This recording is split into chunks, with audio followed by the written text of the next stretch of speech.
Now, as I said at the top of the show, we are going to talk about an important but difficult subject today, youth suicide. Now, if you're watching this program and are having thoughts about harming yourself, help is available. On screen throughout the show, we will have the phone number for the National Suicide Prevention Lifeline. They can connect you immediately with local resources. So please, if you or someone you love needs help, call 1-800-273-TALK. That's 1-800-273-8255. Now, our first guest is going to help us understand the scope of youth suicide problem in North Carolina, and she is Michelle Hughes. Michelle is the executive director of NC Child. NC Child is a policy and advocacy organization, research organization, focused broadly on child well-being issues in North Carolina. So Michelle, thank you so much for being here. Thank you for having me. Now, Michelle, in addition to being the executive director of NC Child, you also serve on the North Carolina Child Fatality Task Force. This is actually a state effort created by the General Assembly a couple of decades ago. So tell me about your role with the Child Fatality Task Force. Sure. I'm a member of the Child Fatality Task Force, and the task force is a legislative study commission, and its goal is to advance policy solutions to prevent children from dying. And so we look at all forms of child fatality, and there's 3 different committees that are part of the task force. One committee looks at perinatal deaths, so children that die before they reach their first birthday, and so prenatal infant mortality issues. The second is unintentional deaths, which are children who die in car accidents or from drug overdoses or some other kind of injury. And then the third committee I co-chair with Jenny Christensen, and that is the Intentional Death Prevention Committee. And that committee focuses on youth suicide, youth homicide, and child abuse deaths and ways to prevent those from happening. Now, I want to get into the data because the reason why we're doing this show today, I was in a meeting just a couple weeks ago over at Department of Public Instruction and saw the most recent data from what the Youth Risk Behavior Survey. It's administered by DPI's, the North Carolina Healthy Schools Division. It's also a national effort that is done, and this surveys, every other year, as you know, the information. And so I want to talk a little bit about that survey. We're going to pull up a couple of slides on the screen, and it jarred me as a father. Let's pull up that first slide.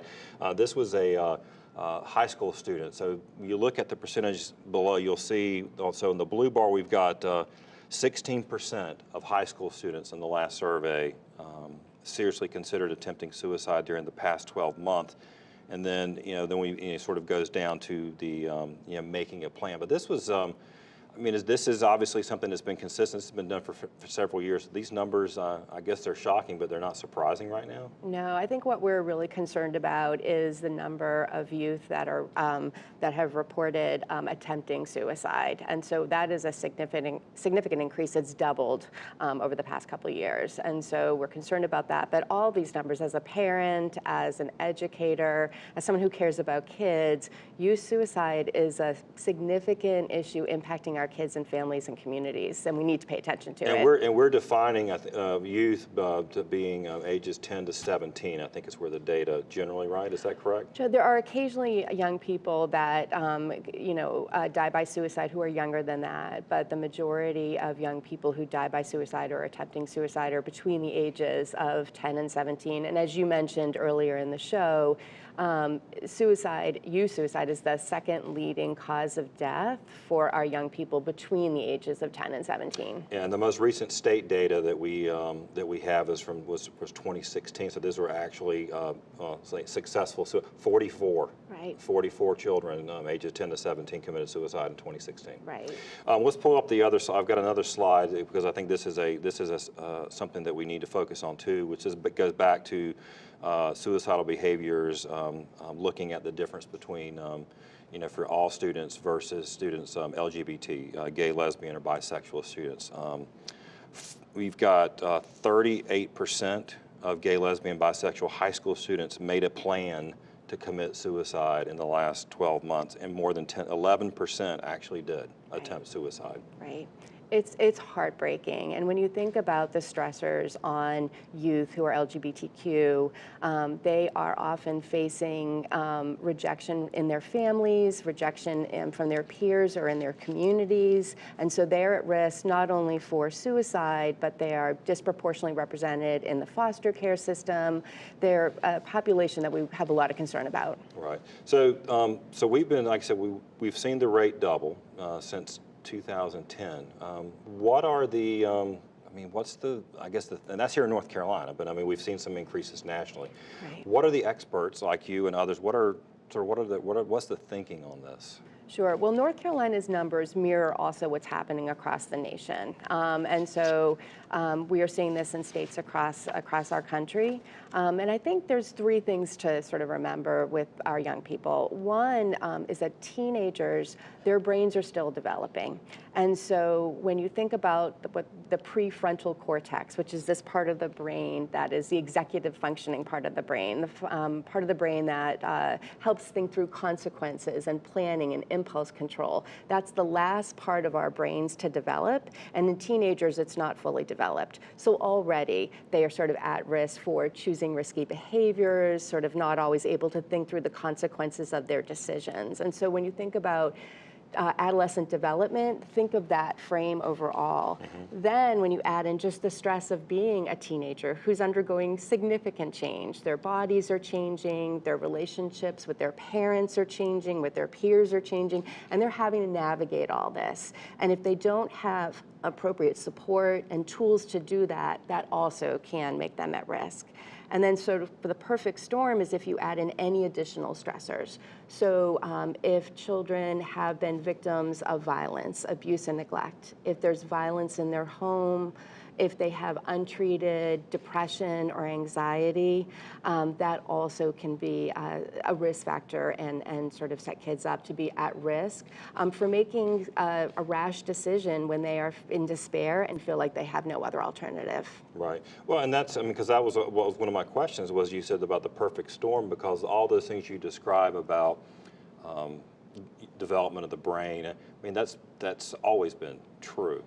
But clearly there is something else going on, whether it's just over the last decade or the last 20 years that you know, when you look at them, when you've got now over twice as we had a chart up just a minute ago, we can pull it back up about the you know, suicide overall in this country is the number 10 cause of death.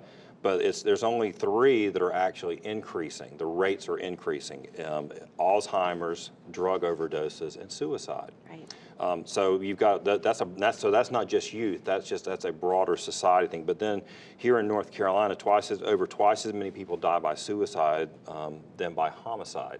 So again, it's one of the things. You know, I talk to my friends in the news media about, you know, suicide, unless it's a murder suicide, generally isn't covered at all, which I think is another reason why I think some of these numbers may be shocking to viewers, because you just don't hear about it. When you start, we're going to have a crisis specialist from Wake County Schools right. on the next segment. But Wake County Schools has been averages 2 suicides a year. Yeah.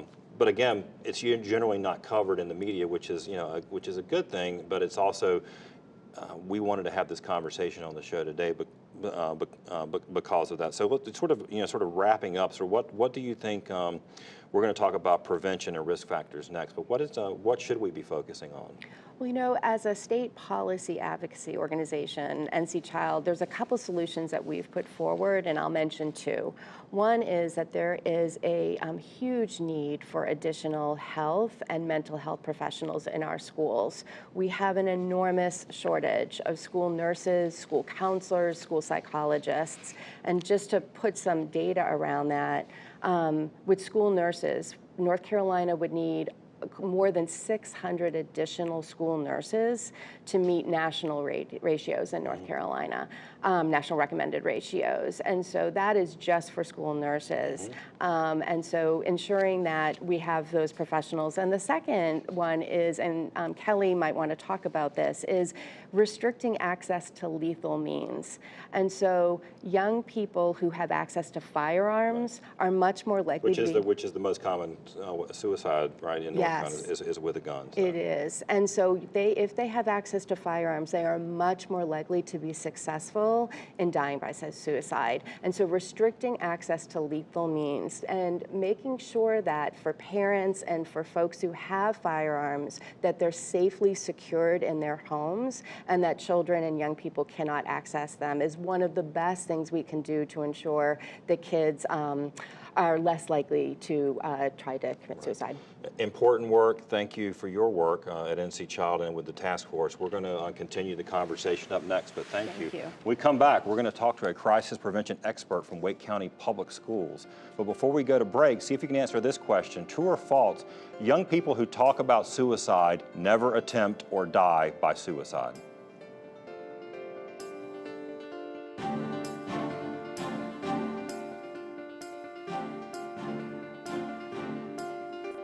Education Matters is brought to you each week in part by Paragon Bank, serving others, enriching lives.